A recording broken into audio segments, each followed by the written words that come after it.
geraknya agak-agak liar gitu ya, kayak sporadis. Oke, kita kayak ngambil cara perempuan-perempuan tahun 50-an yang mereka juga bergerak bebas belajar bareng secara sporadis gitu.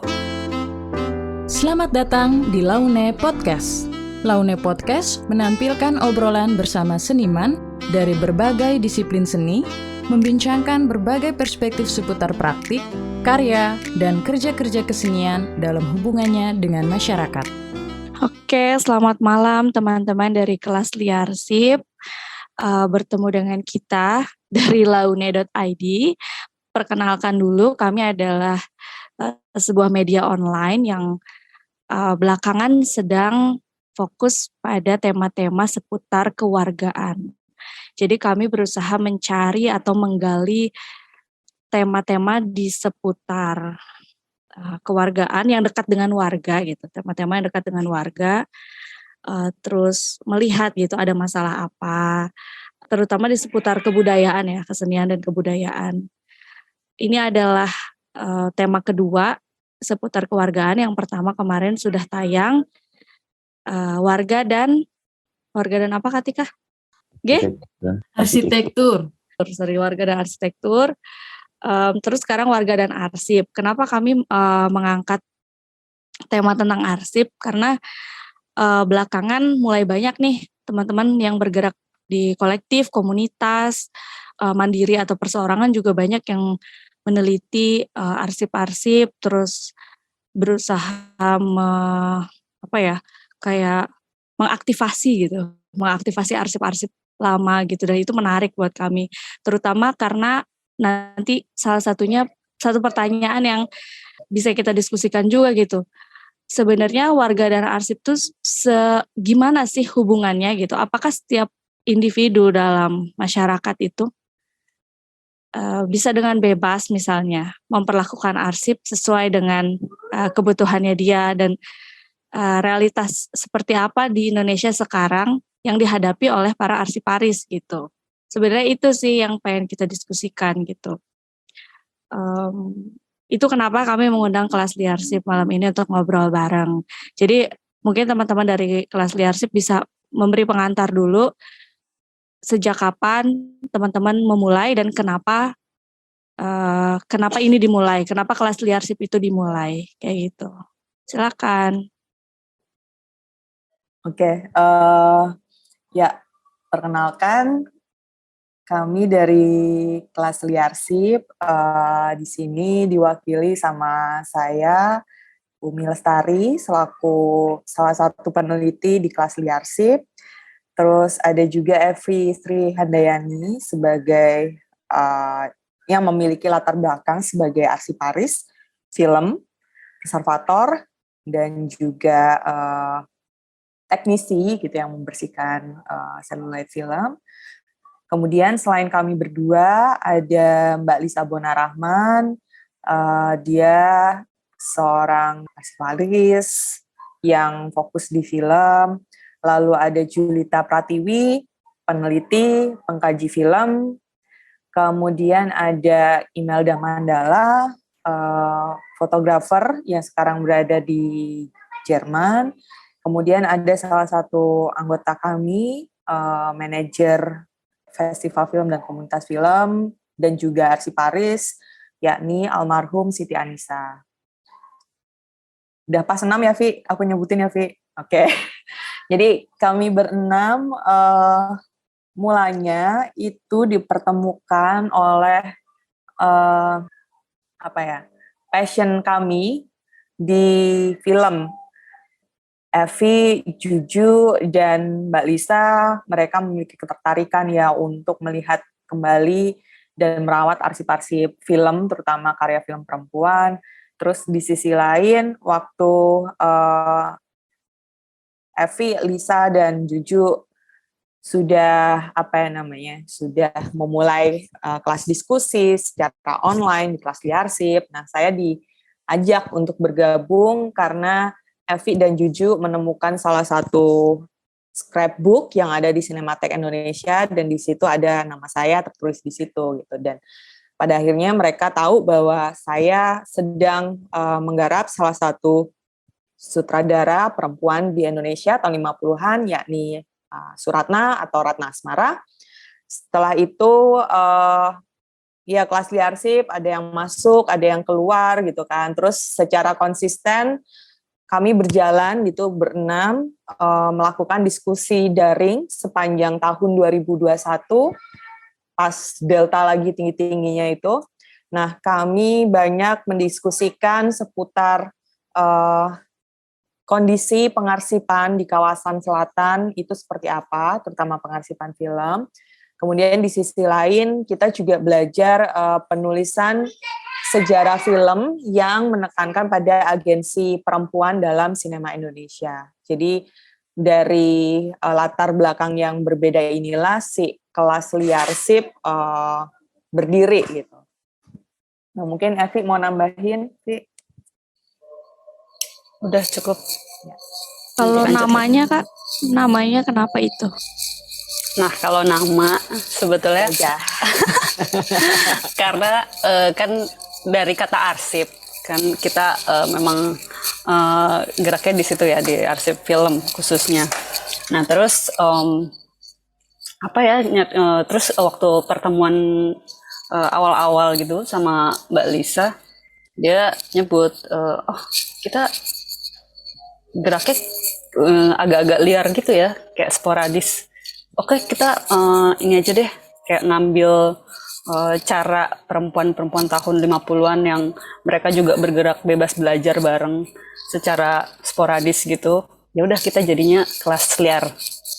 Terus disambungin sama arsip, kayaknya lucu juga jadinya kelas liarsip gitu.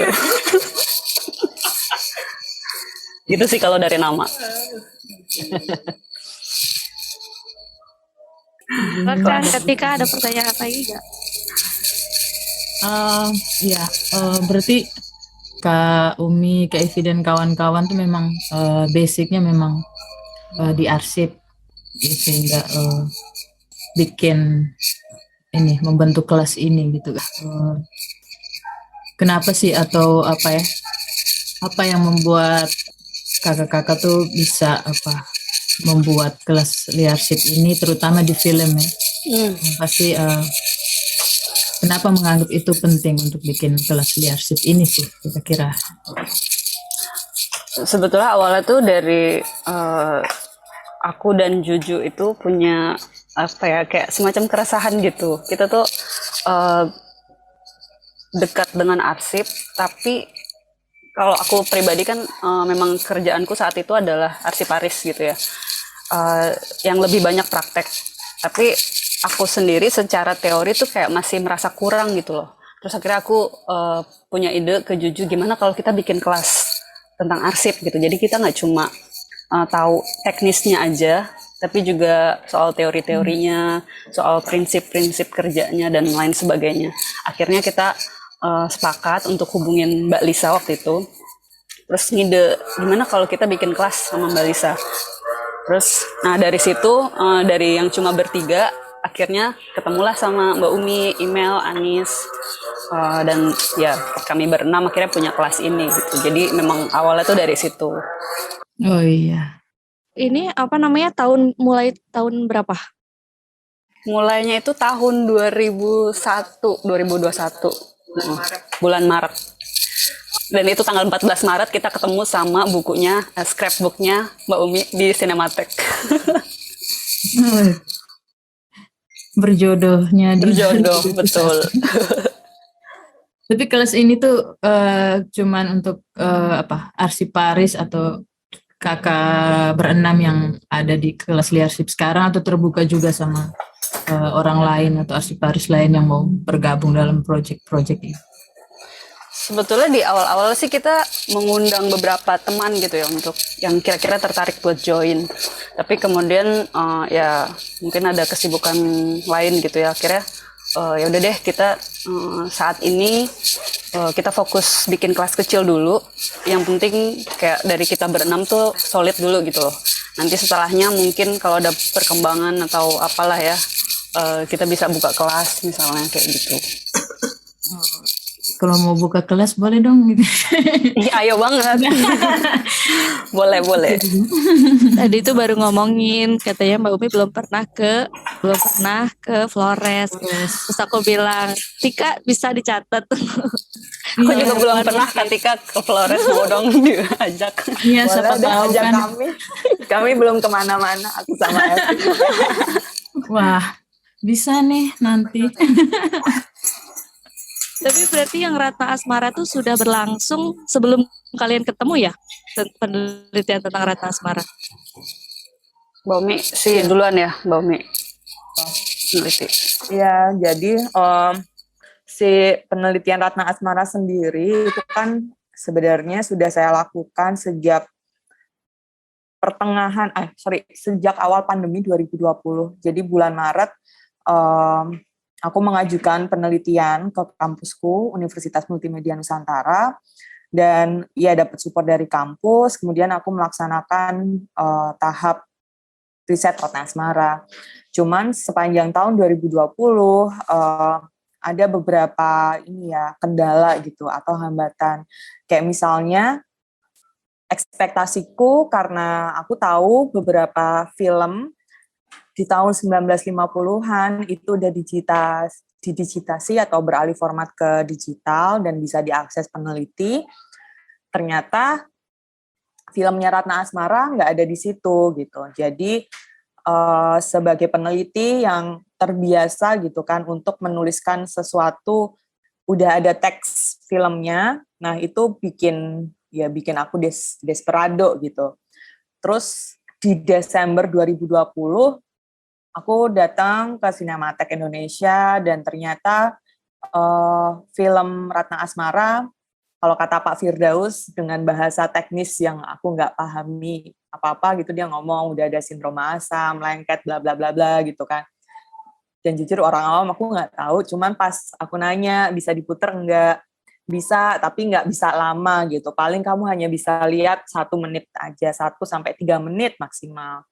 Terus ada satu film yang dia tuh 16 mili yang slide-nya lebih kecil, ada di Cinematheque, cuma ketika mau diputar di mesin pemutar yang 16 mili, dia nggak bisa rolling sama sekali gitu. Nah, dari ketemuan itu kan akhirnya aku bingung nih, biografinya Ratna yang ditulis di media massa yang aku punya gitu kan, dari arsip-arsip Korea yang aku punya, itu nggak begitu banyak. Terus film-filmnya nggak ada gitu kan. Terus ya udah akhirnya si penelitian Ratna Asmara ini mandek sampai akhirnya ya aku ketemu sama Juju, sama Evi, sama Lisa, sama email, sama Anis, dan kami belajar gitu kan salah satu metode penulisan sejarah perempuan dalam sinema, dan kami baca Doing Woman History, dan di dalam Bunga Rampai itu ada beberapa tulisan ya. Ada satu tulisan yang ngomongin atau dia lagi mencari tahu sosok pionir perempuan dalam industri film tertentu. Dia hanya tahu namanya, dia nggak pernah ketemu media massa yang mengulas dia, dan dia nggak tahu keluarganya di mana, tapi dia berusaha untuk nyari tahu gitu, karena mungkin dia nemunya di kepingan-kepingan arsip mana gitu kan, cuman satu, terus dicari-cari, ternyata nggak ketemu, tapi proses itu dia tuliskan dengan cukup padat ya, maksudnya proses dia ketemu maupun nggak ketemu, arsip tentang dia itu dia tuliskan. Atau tulisan tentang karya perempuan, tapi karyanya udah hancur gitu kan, jadi atau karyanya udah nggak ada, jadi dia hanya pakai tulisan koran aja atau yang sumber sekunder, dan itu masih possible gitu untuk kita merangkai si sosok perempuan ini.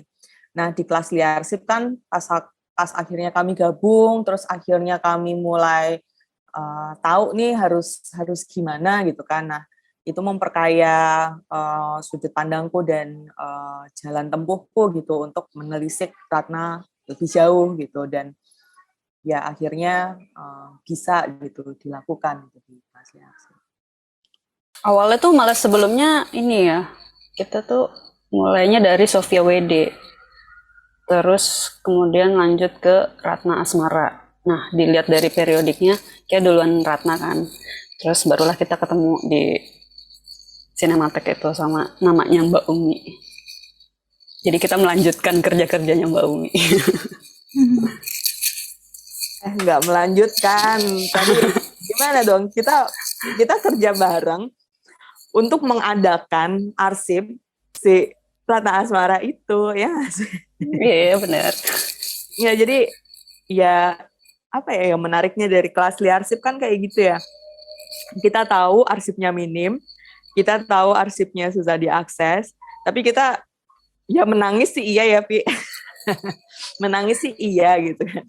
Cuman pada akhirnya kan kita kayak jalan bareng gitu untuk mengisi kekosongan arsip perempuan ini gitu. Dan kalau dari Evi, Juju dan Mbak Lisa gitu kan, nambahin atau memperbaiki di bidang teknis gitu, kayak ngadain si film Dr. Samsi itu bisa kita lihat bareng-bareng gitu dan digitasiin, dan itu jadi bukti sesuatu ya, Vi. Terus kalau di aku mulai rajin lagi untuk beli majalah lama gitu di Instagram atau di toko online tertentu lah gitu, untuk nyari Ratna itu ada di mana aja gitu. Kamu sempat putus asa ya sama Ratna Asmara. Terus ketemu kita jadi semangat lagi. Ya iyalah. Kalau nggak ketemu kalian, aku nggak secerah ini, tulisanku nggak rampung. Ya rampung sih, tapi kebanyakan bingungnya gitu. Kayak tulisan pertamaku. Tapi ini soal Ratna Asmara dulu, karena emang yang dalam tanda kutip selesai, maksudnya ada buktinya tadi Kak Umi bilang, itu emang baru Ratna Asmara aja kan. Nah ini pembagian kerjanya gimana sih? Atau ada metode apa gitu yang kalian pakai selama bekerja? Ya. Jadi kalau pembagian kerja, karena aku lebih punya pengalaman di reparasi film gitu ya, Alimedia dan lain-lain. Jadi untuk tim inspeksi dan reparasi film Dr. Samsi itu aku dan Mbak Lisa. Nah, yang lainnya itu kayak riset gitu ya, Mbak Umi. Riset soal si Ratna Asmara, dan setelah si film Dr. Samsi ini kita digitisasi, Juju juga mulai membaca film-film si Dr. Samsi ini. Gitu kalau pembagian kerjanya. Mungkin bisa aku share ini kali ya. Jadi kalau metode digitisasinya, kita awal mula banget itu kita dari inspeksi. Kita inspeksi si film Dr. Samsi ini, kayak ini tuh stok filmnya tuh dari tahun berapa, terus jenis kerusakannya apa aja. Karena kan kalau film tuh ada 2 jenis kerusakan ya, ada kerusakan fisik, ada kerusakan kimia. Nah, dari situ kita udah tahu langkah-langkah apa yang mesti kita lakukan di bagian reparasi. Nah, di situ juga ya aku sama Mbak Lisa sih yang mengerjakan untuk copy positifnya. Waktu itu yang pertama kita kerjain. Nah, setelah inspeksi dan reparasi selesai, film siap di-scan di Alimedia, baru setelah itu kita dapat hasil digitalnya dari film Dr. Samsi. Dan itu pertama kali kita bisa nonton yang namanya Dr. Samsi karyanya Ratna Asmara. Walaupun ya, karena itu kan sebetulnya film rusak banget. Kayak soundnya tuh udah banyak yang hilang, frame-nya juga banyak yang patah-patah. Jadi sebetulnya menonton Dr. Samsi pertama kali itu kayak campur aduk antara seneng sama aduh, telinga dan mata tuh jadi rusak karena lihat visualnya yang busuk banget gitu. Mungkin aku juga nambahin ya beberapa peran dari anggota kami yang lain gitu. Kayak misalnya, aku masih ingat banget ya di pertengahan tahun 2021 gitu, waktu almarhum Anis masih ada gitu kan. Dan setelah aku presentasi ke kelas liarsip, bahwa ini yang aku temukan nih di Cinematek Indonesia, terus kondisinya seperti ini gitu kan. Dan ya akhirnya kami kayak diskusi bareng-bareng apa yang kami lakukan apa dan di situ peran Anis cukup besar ya, karena Anis itu kan dia dekat gitu dengan Sinematek Indonesia, dekat dengan Pak Firdaus apa dan si Anis tuh selalu memastikan, bahkan mengkonfirmasi ulang gitu bahwa di Sinematek Indonesia itu ada film ini, reelnya berapa banyak, terus kata Pak Daus kondisinya ini. Jadi dia menerjemahkan, kalau aku kan nggak tahu ya perihal teknisnya itu apa. Nah, sama si Anis itu dikejar secara detail gitu kan. Baru kalau di lini masa kerja kelas Liarsip itu satu persatu mulai turun lagi nih, ngecekin Dokter Samsi misalnya bisa dibawa keluar apa enggak gitu kan. Dan pada akhirnya di bulan Maret atau Maret kali ya Via. Nah, kita baru kerja bareng untuk seperti yang dikatakan Evi tadi gitu kan, melakukan melihat lagi, observasi lagi, terus diperbaiki, terus dan lain-lain gitu kan. Dan ketika kami, misalnya aku lagi fokus ngeliatin si mereka kerja gitu kan, sambil colong-colongan, Dokter Samsi tuh kayak gini ya gitu kan, Evi tuh ngerjainnya kayak gini gitu. Nah, si email itu support gitu dari Berlin gitu. Dia yang dengerin curhat kami, dia yang memastikan kami, lu nggak apa-apa kan, lu nggak stres kan? Kalau lu stres, ya udah deh kita sharing bareng-bareng gitu kan. Karena ternyata peneliti maupun arsiparis kan butuh orang yang dengerin juga gitu. Terus email selalu nanyain, kalian butuh buku apa gitu? Mungkin aku bisa cari nih di toko buku ini gitu. Jadi dia support ini ya, mental kami cukup banyak gitu, dan ya kami jadi hihi bareng gitu, nggak begitu stres ngadepin si Samsi ini. Iya. Menarik sekali ya dari cerita Kak Umi dan Kak Evi. Berarti dalam proses perjalanan meneliti maupun mengarsipkan ini pasti menemukan banyak kesulitan gitu, dan kira-kira apakah hal-hal yang paling sulit atau yang mungkin dirasa sampai sekarang pun masih merasa sulit gitu untuk dalam proses mengerjakan itu, baik proses meneliti atau mengarsipkannya? Ini karena podcast jadi cuma suara doang kan, jadi nggak kelihatan tanda-tandamu tuh. Evi mungkin mau cerita, Vi. Yang itu, oke. Kesulitan inilah apa prosesnya apa gimana gitu. Oke, aku akan bicara teknis aja ya. Jadi kalau ya kesulitan pasti itu sulit banget karena aku dihadapkan dengan materi film yang rusak, benar-benar rusak dari fisik dan kimianya tuh udah hancur sekali. Jadi memang prosesnya tuh kita banyak kayak ngakalin gitu loh. Ini gimana caranya supaya filmnya berhasil kita scan gitu di mesin. Dan belum lagi kalau kita reparasi film gitu kan, kalau misalkan ada frame yang robek atau putus gitu, kita akan nempel filmnya, kita sambung dengan film tape. Tapi karena kondisi Dokter Samsi itu udah kena Vinegar syndrome dan muncul kristal di permukaan plastiknya, jadi tape tuh sulit nempel gitu. Jadi harus berkali-kali diulang. Dan belum lagi kayak rusak di perforasi gitu kan, banyak yang bolong, patah, jadi kita harus tambal dan hal-hal kayak gitu. Nah, jadi prosesku waktu itu agak ribet sih, karena waktu itu Mbak Lisa tuh nggak bisa ikut full ngerjain reparasi. Jadi kayak tiap hari tuh waktu aku nemu kasus yang kayaknya butuh konsultasi, karena aku nggak berani ngambil keputusan sendiri saat itu. Jadi aku langsung video call dia dan liatin kasusnya. Baru dari situ kita kayak diskusi, oke, penanganannya lebih baik kayak gini. Pokoknya prinsipnya adalah kalau kita mau memperbaiki film, jangan sampai film itu semakin rusak. Gitu. Jadi itu aja yang aku pegang. Iya, sangat berhati-hati banget. Karena disentuh sedikit tuh bisa robek, aduh, serem. Iya.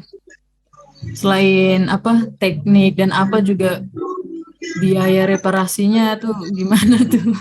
Nah itu Mbak Umi yang bisa cerita, coba Mbak. Baru Karena membayangkan tekniknya aja tuh kayak aduh. Apalagi kebutuhan untuk mereparasinya itu. Dan kita miskin. Apakah arsip hanya untuk orang kaya? Ya, kami selama perjalanan ini cukup bersyukur ya, karena waktu nggarap Dr. Samsi itu ada yang membantu gitu untuk digitisasinya, dan sewaktu kami istilahnya pitching proposal apa-apa untuk pendanaan dan lain-lain, kami mendapatkan bantuan gitu dari Kemdikbud Ristek untuk penelitian gitu, dan digitisasi akhirnya dialihkan gitu di salah satu badannya Kemdikbud Ristek sekarang gitu. Ya kan bener kan, Kemdikbud Ristek namanya yang baru kan. Oke. Terus kalau dari sisi peneliti gitu kan, mungkin saya juga perlu mention nih, ketika misalnya si film Dr. Samsi itu udah dialihwahanakan gitu kan, apakah aku sebagai peneliti yang terbiasa pakai perspektif semiotika gitu kan, lihat image terus diinterpretasikan, terus ada makna, ada simbolisasi lalala gitu kan, dengan cepat gitu, apakah aku tega gitu melakukan interpretasi semacam itu ke film yang ketika dia dialih mediakan, ternyata luka-lukanya itu juga keluar gitu, kayak suara yang kecil, atau image yang garis-garis gitu, atau image yang bolong-bolong, itu kan ya kita sebagai peneliti mau ngapain gitu. Nah, di sini aku belajar banget nih sama si Juju gitu kan, yang dia berusaha untuk ngebaca film, tapi film itu kalau samanya rusak, kira-kira lapisan makna yang ada dalam image yang udah dialih mediakan ini kayak gimana gitu. Jadi beneran deh, proses sama kerja Liarsip ini tuh ngajarin banyak hal gitu buatku gitu sebagai peneliti gitu, untuk berhati-hati sama medium, berhati-hati sama keinginan gitu untuk melakukan interpretasi atas data gitu, dan keinginan atau jadi lebih menghormati si medium itu sendiri. Paling itu aja sih yang tantangan, dan juga jadi kayak proses refleksi lebih lanjut gitu di sini. Iya, kalau kita kan penikmat film tahu jadi aja. Kemarin kan Dr. Samsi udah sempat diputar di Jogja ya? Di Di Film Museum di Amsterdam. Oh, di Amsterdam. Iya ya.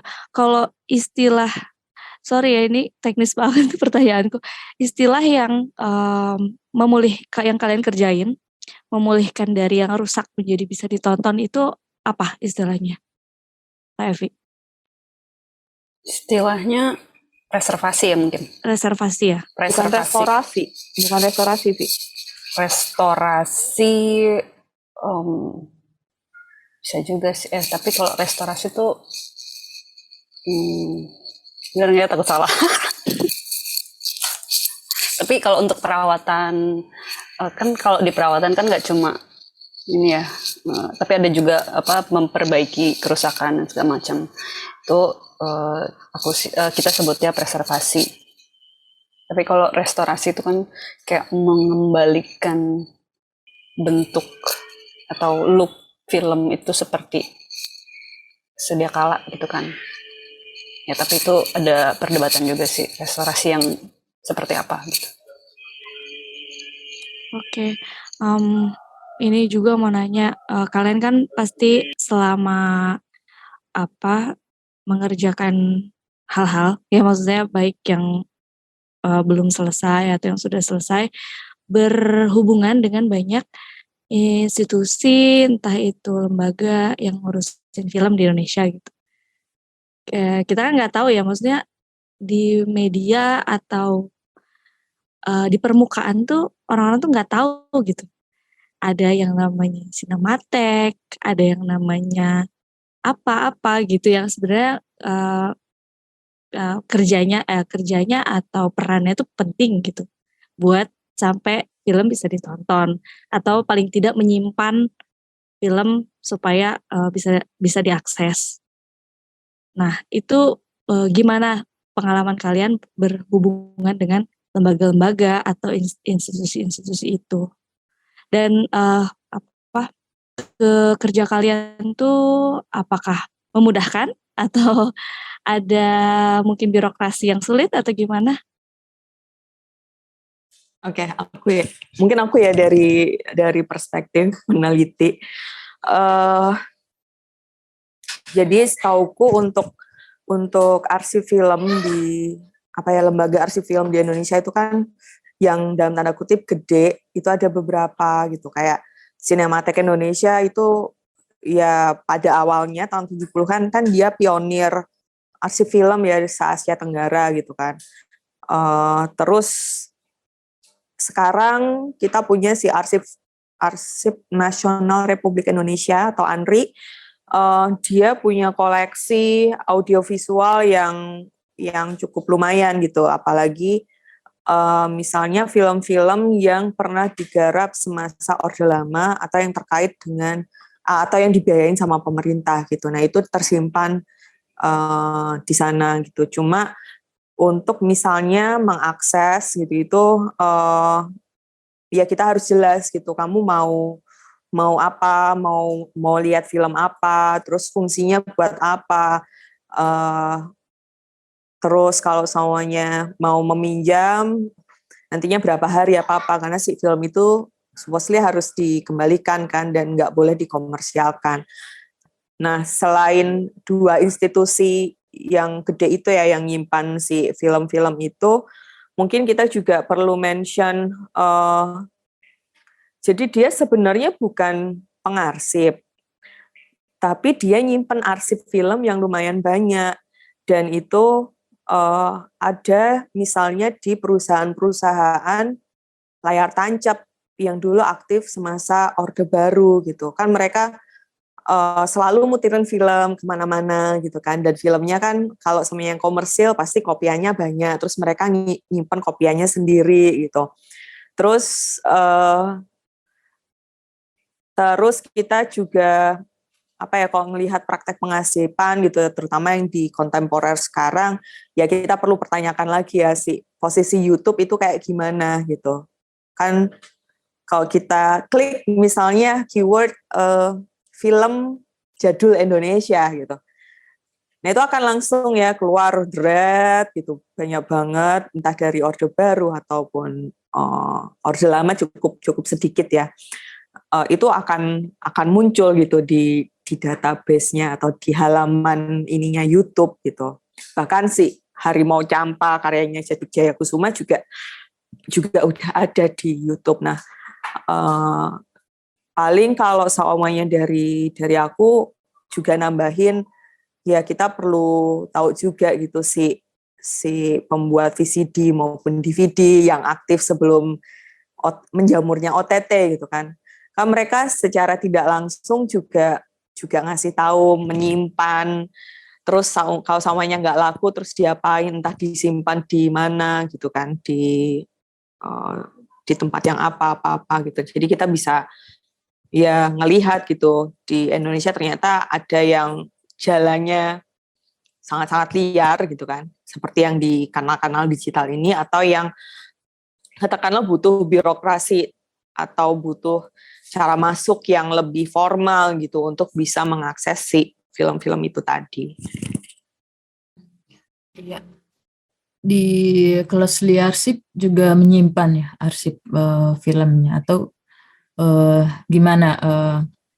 Misalnya bagaimana kelas liarsip menangani arsip-arsip yang ada di kelas liarsip secara mandiri gitu? Apakah ada bedanya sama dengan yang di institusi atau kakak mereka tidak menyimpan itu arsip-arsip yang cukup riskan apa? Iya. Ya, kalau di Liarsip sendiri tuh kita nggak menyimpan. Jadi kalau contohnya Dokter Sams yang udah kita kerjain itu koleksinya Cinematheek sebetulnya.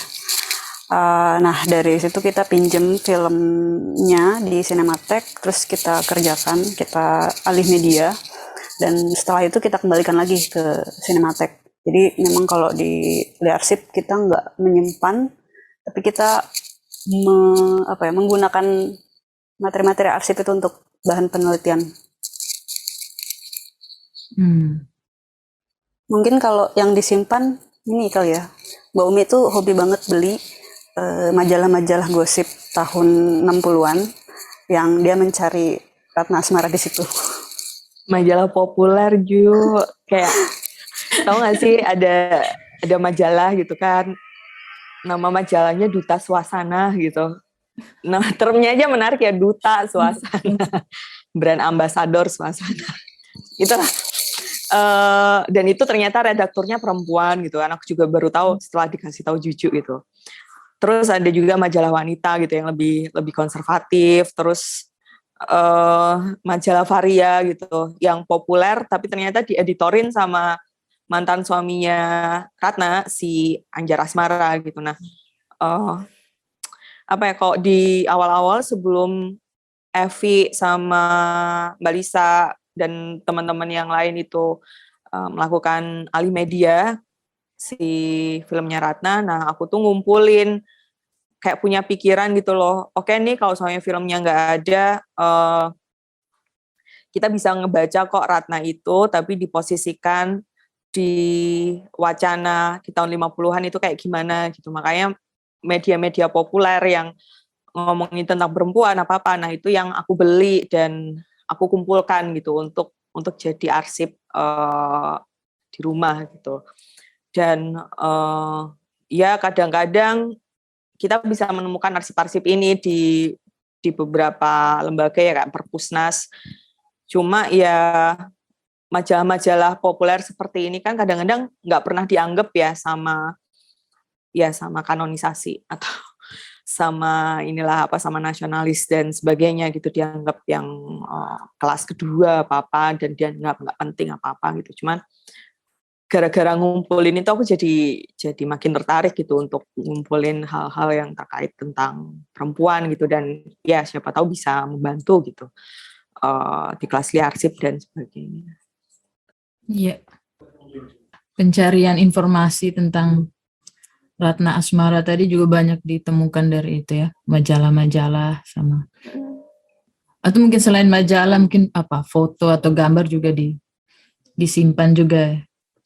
Iya, aku kemarin sedih gara-gara waktu aku search keyword Ratna Asmara di salah satu medsos, itu ternyata tahun 2021 ada yang jual image adegan film Nusa Penida gitu, yang mana itu nggak ada di Cinematheek, atau aku belum nemuin deh di Cinematheek.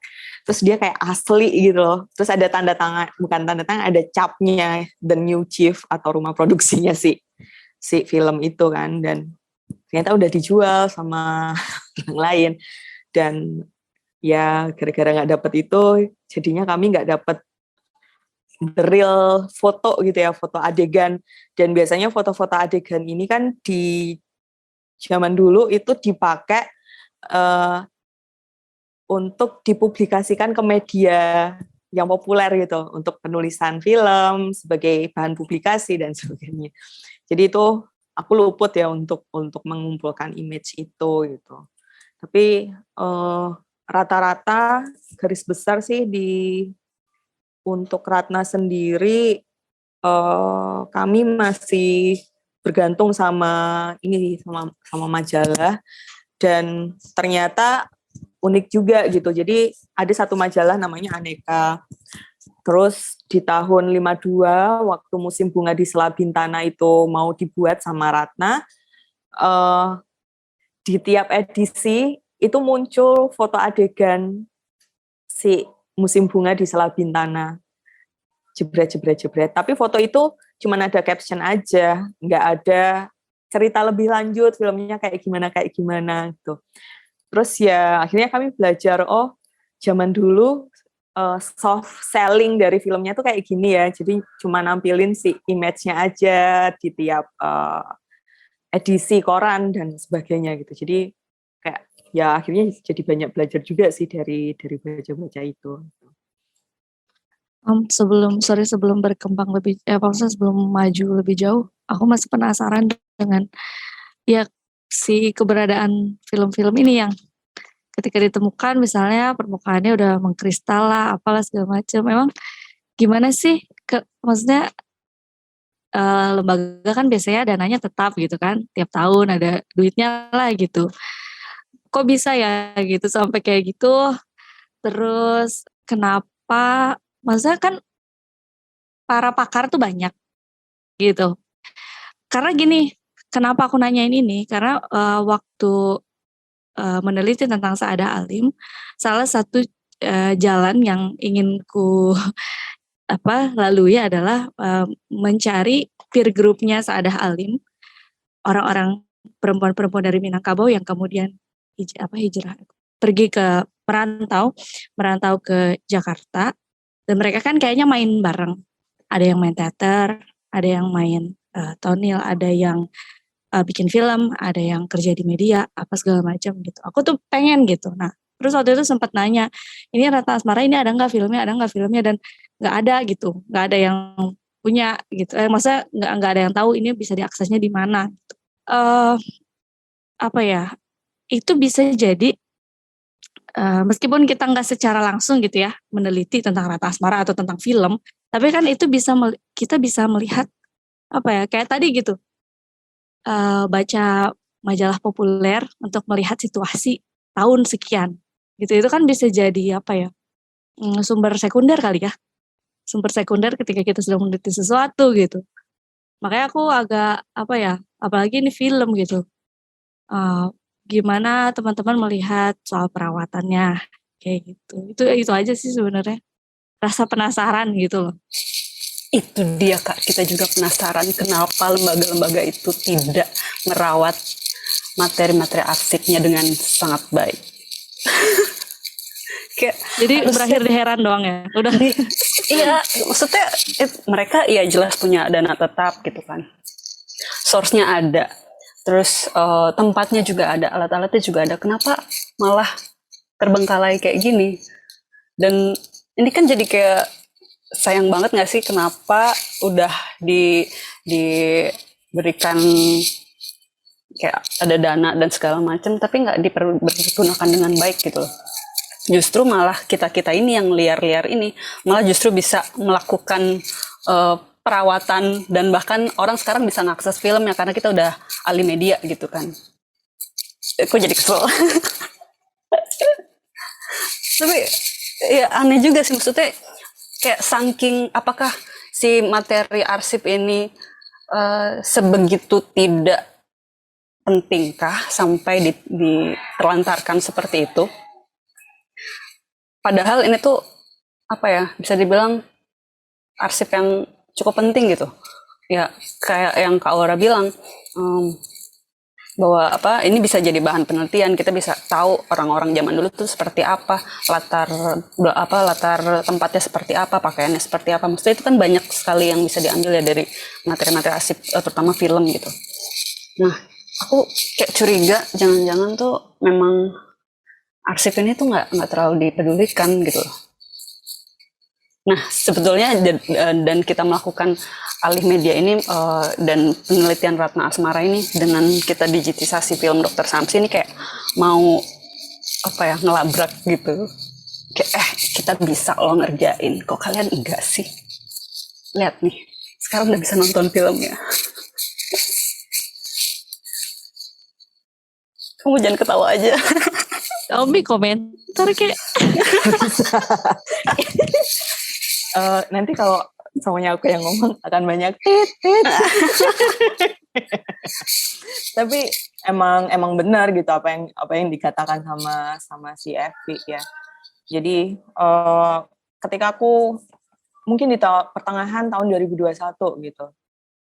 Enggak, dari 2020 atau 2021 gitu. Aku udah dengar selentingan bahwa Dr. Samsi susah, filmnya Ratna Asmara susah, nggak bisa diiniin gitu.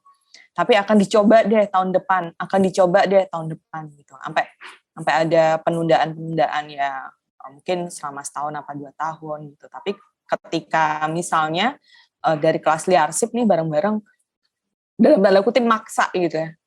Coba dong ini dikeluarin, coba dong kita alih mediakan gitu. Dan waktu mau alih media pun, waktu Evi sama Mbak Lisa membersihkan itu gitu kan, mau ngebersihin selulitnya satu-satu gitu, itu aja mereka memiliki kendala gitu kan. Wah, kalau soalnya pas seluloidnya itu dibersihin semua, itu nanti akan ada ABCDE, ada ini. Ya udah deh, kita coba langsung masukin ke mesin scanner ya, Vi, istilahnya ya, Vi, dan ternyata itu bisa gitu. Meskipun waktu image si Dr. Samsi keluar di mesin scan, aku yang ngeliat tuh kayak mau nafas tidak bisa gitu. Karena apa? Karena ternyata jadi sebelum si Ratna Asmara itu kan punya dalam tanda kutip guru ya, selain si Anjar Asmara gitu. Ada si Teteng Chun gitu yang jadi support sistemnya dia. Dan salah satu filmnya Teteng Chun itu ada yang judulnya Tipat Kai Kawin, dibuat tahun 1935. Itu udah dialih mediakan juga. Nah, aku ngelihat film Tipat Kai Kawin yang digital itu parah banget gitu, kayak warnanya gelap gitu. Sorry ada. Terus ketika lihat Ratna Asmara filmnya, jadi berasa loh, kok ini sama Teteng Chun hampir-hampir mirip, padahal produksinya itu terpaut sekitar 20 tahun. Si Tipat Kai 35, Samsi 52 gitu. Jadi kan what happens gitu, aku nggak ngerti gitu kenapa bisa kayak gini. Nah, si Mbak Lisa itu sempat nulis ya, Vi, beberapa alasan gitu kan kenapa si arsip ini tuh dia menjadi decay atau menjadi lapuk gitu. Ya salah satunya ada pengabaian sekian lama gitu. Kalau di Dr. Samsi kan pengabaiannya sekitar 70 tahun gitu kan, dan kenapa diabaikan. Nah, itu kan ternyata ada wacana lain gitu yang berkembang di luar gitu. Kayak misalnya film Indonesia kan selalu dilihat dari kacamata nasionalistik, dari kacamata militeristik, sehingga kanonisasinya kan ya berjalan cuma let's say menghormati film-film yang ada representasi pejuang-pejuang gitu, kemerdekaan apa-apa gitu. Dan filmnya Ratna kan ternyata nggak kayak gitu.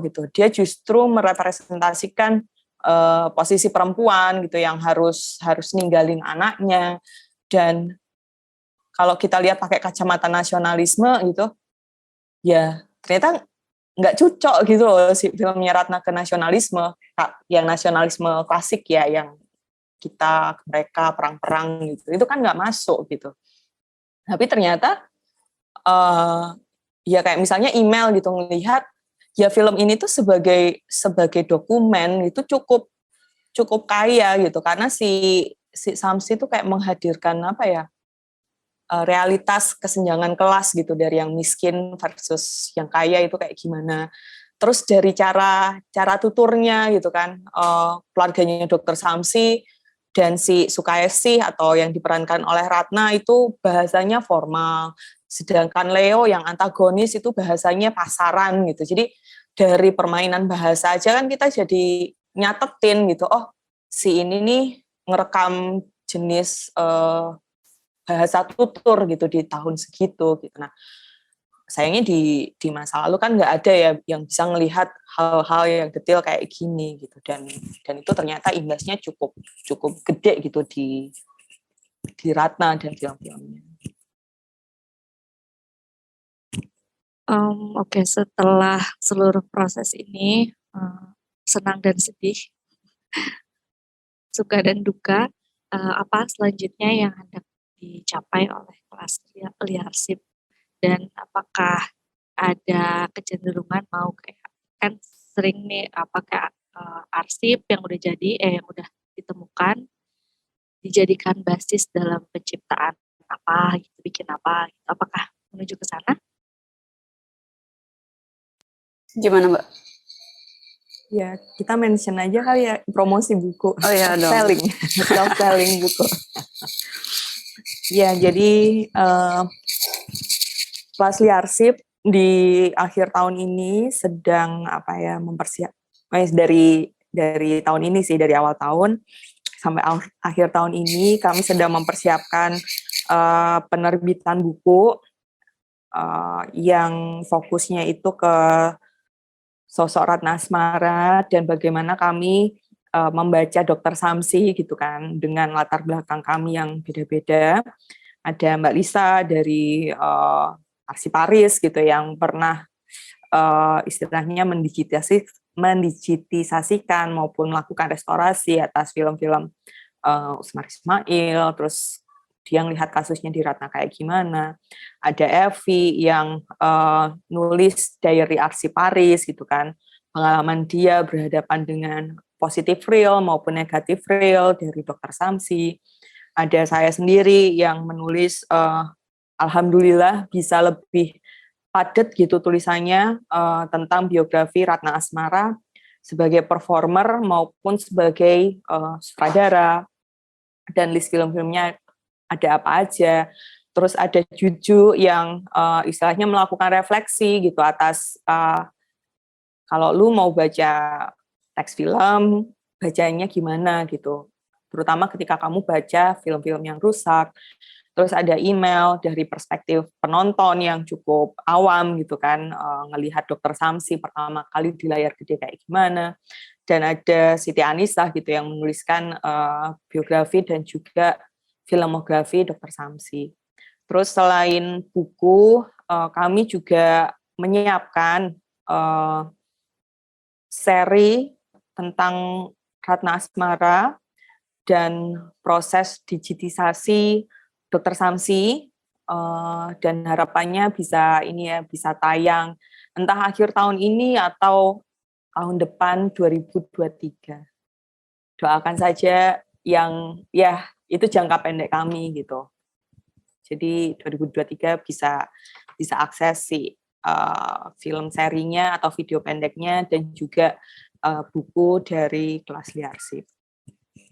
Rencananya ke mana? Maksudnya apakah pemutarannya keliling kota, maksudnya tour gitu dari satu kota ke kota lain, atau mau dibebasin aja di website atau gimana?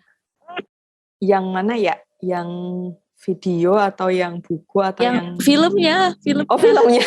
Film Dr. Samsi. Itu yang kita mau tonton. Oh, ya mumpung kami masih ada di sini beberapa gitu kan. Ya kami mau gitu untuk kalau ada yang ngundang gitu, ya let's go gitu.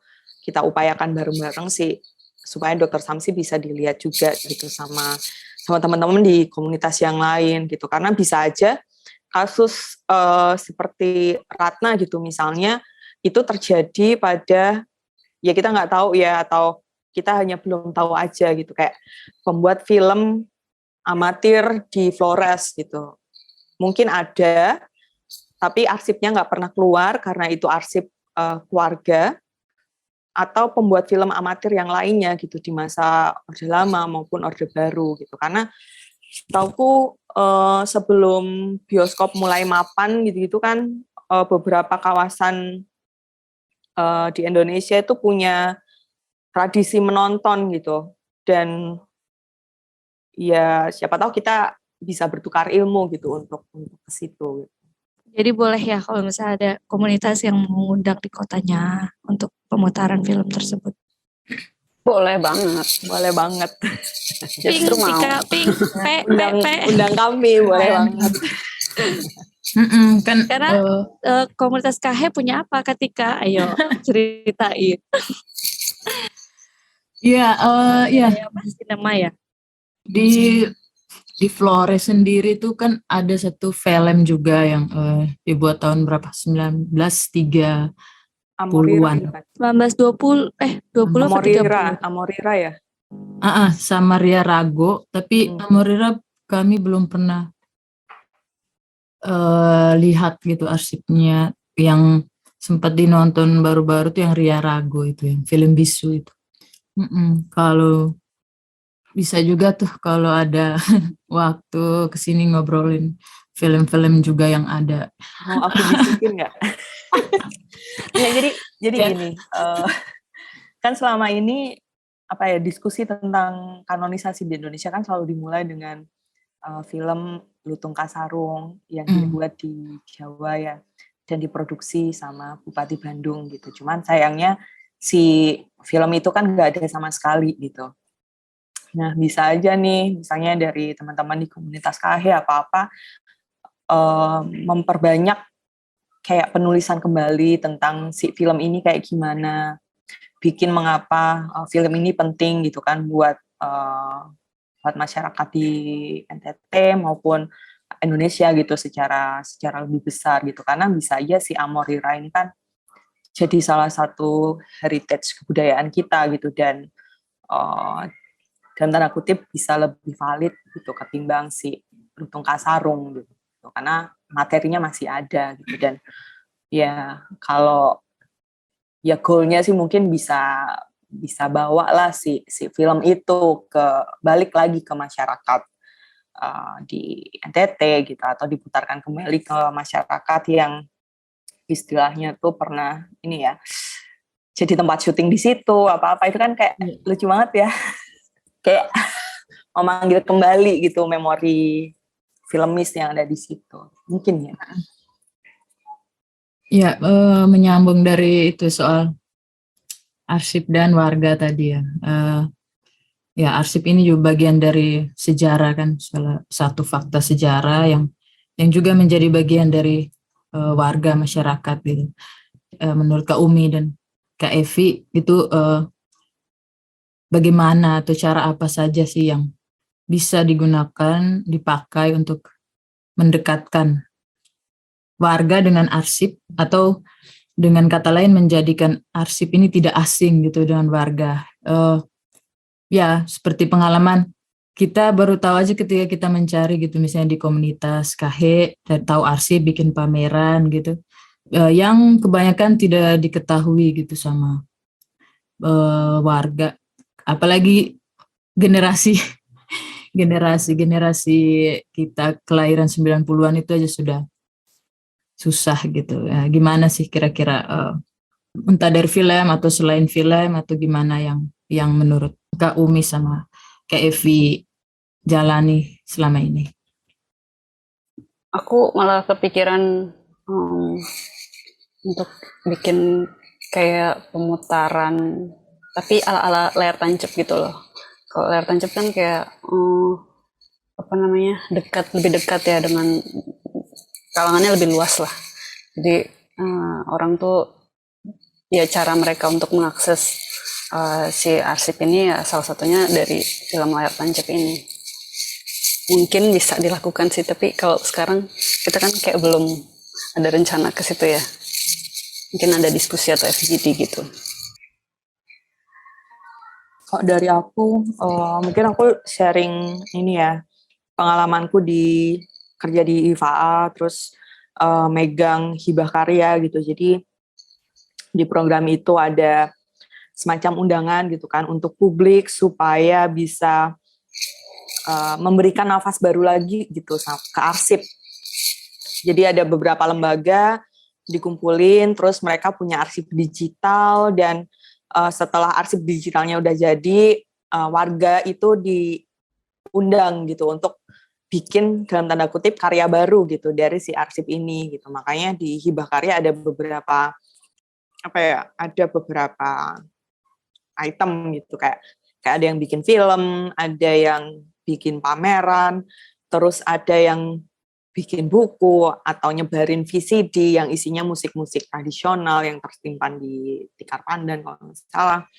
Terus ada juga pertunjukan teater gitu, kayak temanku tuh dia kayak pergi ke wilayah yang punya storytelling penangkapan apa ya, yang masyarakatnya menyelam bisa lama banget, terus dia tangkap paus atau apa gitu di situ gitu, terus dia bikin storytellingnya dan dilihat oleh banyak orang. Nah itu kan jadi salah satu cara ini ya, publik ngeh nih, oh bisa jadi kayak gini nih karyanya gitu. Atau kalau dari aku gitu kan yang sekarang lihat kan banyak ini ya, banyak cara-cara untuk membawa arsip itu ke publik gitu, kayak misalnya pameran. Teman-temanku di Pasir Putih di Lombok, mereka tahun lalu bikin pameran arsip di masjid, dan yang datang itu cukup banyak ya, maksudnya dari anak SD lah sampai ibu-ibu habis pulang sholat apa pada brek datang ke situ gitu, dan mereka jadi apa ya, jadi tahu oh ternyata ini ya kekayaan budaya di wilayah Lombok Utara tuh sebanyak ini ya, ada medium audiovisual juga, terus ada storytelling tapi versi komik, atau dari kain batik gitu yang mereka lihat sendiri, dan ternyata kain batik yang dijual ke turis sama kain batik yang kok batik sih, pokoknya kain khas Lombok gitu yang apa ya, tulis tangan apa itu juga cukup beda gitu dengan yang tradisi maupun yang dijual. Jadi kan ya itu salah satu cara aja sih supaya si masyarakat juga tahu bahwa kita punya arsip yang seperti ini gitu. Atau kayaknya cara belajar paling asik itu kan dengan terlibat langsung ya. Ini juga pertanyaan sama Evi gitu. Kita udah sampai sini, terus habis ini mau ngapain gitu? Apakah kita nanti akan melibatkan publik lebih jauh gitu kan, untuk bareng-bareng belajar kalau di pengarsipan gitu. Yuk kita ini yuk belajar misalnya tahu bedanya 16, tahu bedanya 35, 70, terus bagaimana merawat si seluloid gitu. Atau kalau lu punya foto keluarga masih dalam bentuk apa, itu loh, yang tustal itu kan ada ininya Evi lah Marino. Nah itu gimana cara merawatnya supaya image-nya nggak hilang apa-apa, itu kan bisa ya dengan metode untuk ngajakin orang terlibat gitu. Gitu sih. Itu kan biasanya kayak keluarga-keluarga gitu punya apa, menyimpan arsip foto keluarga gitu ya, kayak dulu masih ada albumnya. Nah itu kayak mungkin bisa juga tuh kayak sharing gimana cara merawatnya supaya dia tidak rusak. Ya, menarik banget. Karena aku tadi mancing-mancing Tika cerita kalau komunitas KH emang ada concern ke soal arsip. Jadi sepenangkapanku, karena aku kan jauh di Bandung gitu. Sepenangkapanku yang sudah mengupayakan soal arsip itu ada 2 kegiatan KH. Yang pertama pemutaran film, persis kayak Kak Evi tadi bilang, layar tancap di kampus. Di kampus STF Kaledaleroro untuk memutar Liarago. Waktu itu yang datang kurang lebih kayak 200 orang gitu gak sih Kak? 250 orang. Membludak, jadi disediain kursi tapi ya nggak duduk semua, ya pada berdiri gitu kalau aku lihat fotonya.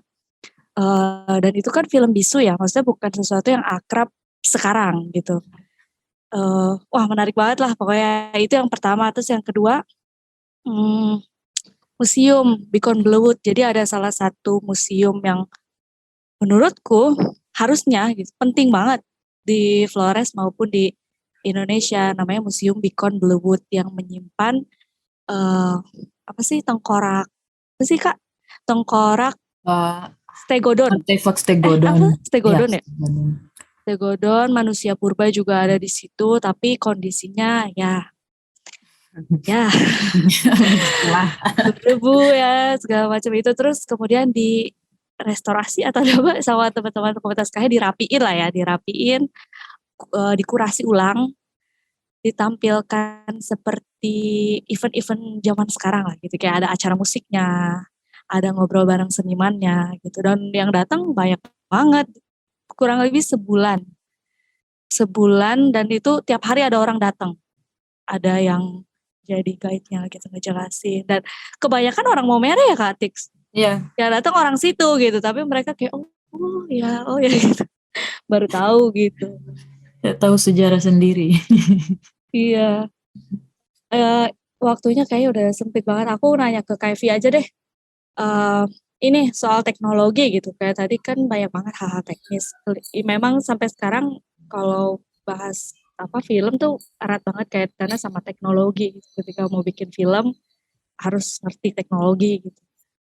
Dalam upaya untuk apa mengarsipkan film-film apa memperbaiki arsip film-film lama itu emang harus ngerti banget ya gitu. Pengen tahu aja pengalamanmu kayak gimana gitu. Banyak gak sih sebenarnya orang yang bisa handle ini gitu, handle yang kau handle di kelas liarsip? Ya, jadi pertama itu di Indonesia sendiri source-nya sedikit banget. Jadi bisa dihitung 10 jari mungkin nggak ada gitu. Orang yang bisa dan punya pengalaman megang arsip film. Terutama soal reparasi film gitu ya. Nah, menurutku itu penting banget sih untuk kita selalu update sama perkembangan teknologi. Karena sebetulnya antara arsip dan teknologi itu bisa saling membantu gitu loh untuk kerja-kerjanya. Kayak misalnya waktu itu aku pernah ikut conference arsip Asia Tenggara gitu. Terus salah satu pembicaranya tuh bilang bahwa mereka tuh lagi mengembangkan AI, artificial intelligence, untuk mengidentifikasi orang-orang atau lokasi. Jadi itu kebayang nggak sih kalau misalkan itu ada gitu ya, kayak kerja-kerja peneliti atau kita si arsiparis ini lebih dipermudah gitu dengan adanya teknologi kayak gini. Jadi menurutku penting banget sih untuk selalu update sama yang namanya teknologi, karena dia tuh kan selalu berkembang ya kalau teknologi itu, dan jangan sampai kita juga nggak ikut berkembang, nanti malah ketinggalan gitu, padahal bisa banget kalau kita sama-sama mengerti. Oke, jadi emang susah ya cari orang buat melakukan hal yang sama. Ya Iya workshop sih benar. mungkin ya kayaknya ya, Nah, workshop ya. benar, workshop sih. Tapi memang gimana ya, walaupun ada workshop, tapi dulu tuh ya aku juga belajar kan otodidak soal arsip ini. Waktu itu masih kerja di Indonesian Film Center. Walaupun aku sih ngerasanya ya saat itu, walaupun aku udah belajar praktek gitu soal reparasi film, tapi ketika aku punya skill itu, kadang tempatnya juga nggak ada gitu loh. Dan lapangan pekerjaannya juga nggak banyak. Jadi ya gitu deh. Oke Kak, dari aku cukup sih. Ketika ada yang Iya, pertanyaan terakhir sih buat Kak Umi. Kak Umi sebagai seorang peneliti sejarah film, gimana melihat hubungan atau yang selama ini kerja-kerja Kak Umi bersama teman-teman dalam film, arsip dan juga cerita perempuan, karena di proyek kelas liarsip juga mengangkat soal itu secara khusus, misalnya film Ratna Asmara gitu. Apa pendapat Kak Umi soal ini gitu, pentingnya cerita, khususnya cerita perempuan ya dalam pengarsipan kelas liarsip. Kalau yang itu gitu mungkin saya sharing dikit ya. Kalau sebelum ini kan saya biasanya meneliti sosok-sosok yang minor gitu dalam sinema Indonesia gitu. Jadi memang ada kebutuhan untuk melakukan pembedaan gitu dari kanon film Indonesia gitu. Jadi saya ngangkat tokoh-tokoh yang jarang dibicarakan gitu. Dan ternyata saya bertemu sama sosok Ratna Asmara ini yang punya lapisan pengabaiannya itu lebih parah gitu, lebih menyakitkan gitu ketimbang sosok minor yang saya teliti sebelumnya gitu. Dan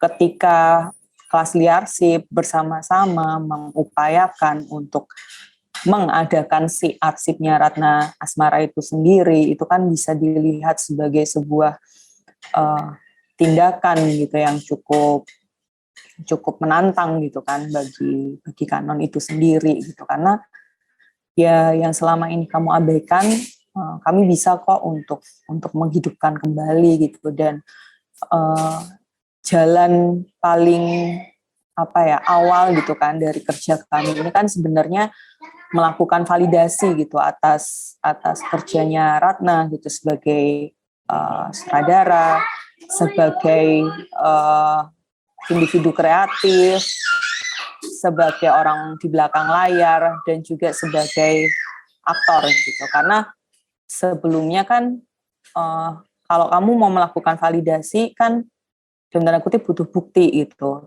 Terus buktinya Ratna hanya dilihat dari koran, dan koran pun kadang-kadang memandang dia secara bias gitu. Kayak selalu menekankan bahwa mantan suaminya itu ada di depan, sedangkan dia cuma dompleng nama gitu.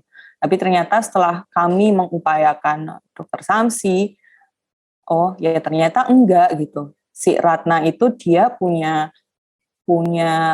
strategi sendiri gitu dalam penyutradaraan gitu, dan ini mungkin jadi PR saya selanjutnya ya untuk melakukan pembedaan pilihan-pilihan penyutradaraannya Ratna dibandingkan misalnya dengan karya Anjar Asmara atau dengan karya Usmar Ismail, itu kayak gimana gitu. Dan itu kan jadi cara kita gitu untuk menghormati pionir perempuan yang sering nggak dianggap di film Indonesia.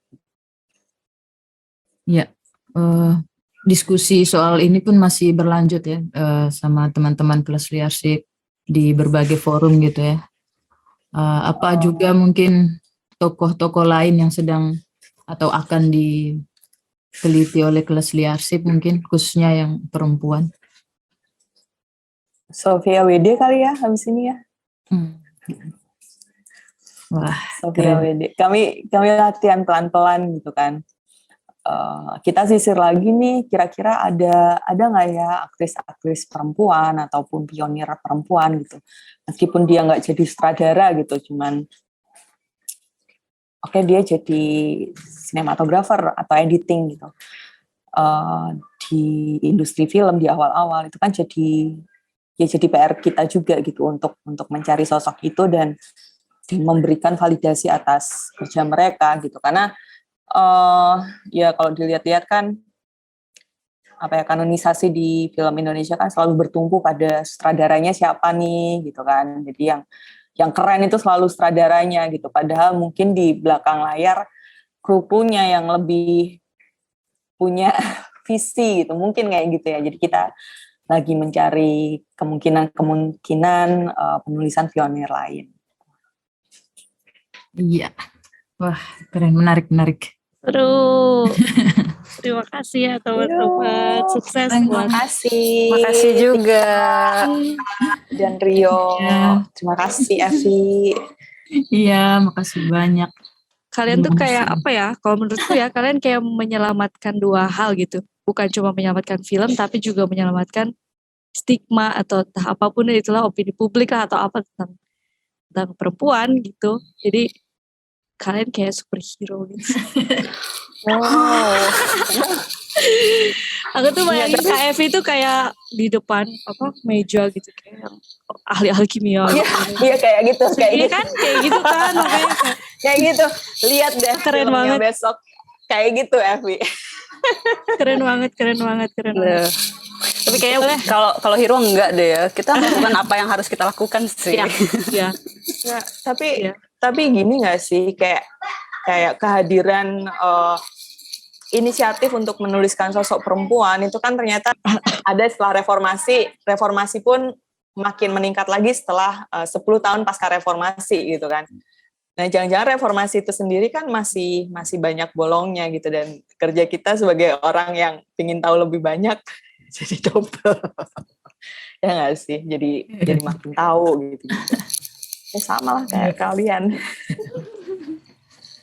Oke. Udah cukup ya Kak Tix? Iya, nanti di kelamaan, kesempatan nanti lain. kemalaman. Terima kasih telah mendengarkan Laune Podcast. Sampai jumpa di sesi-sesi berikutnya. Epanggawan.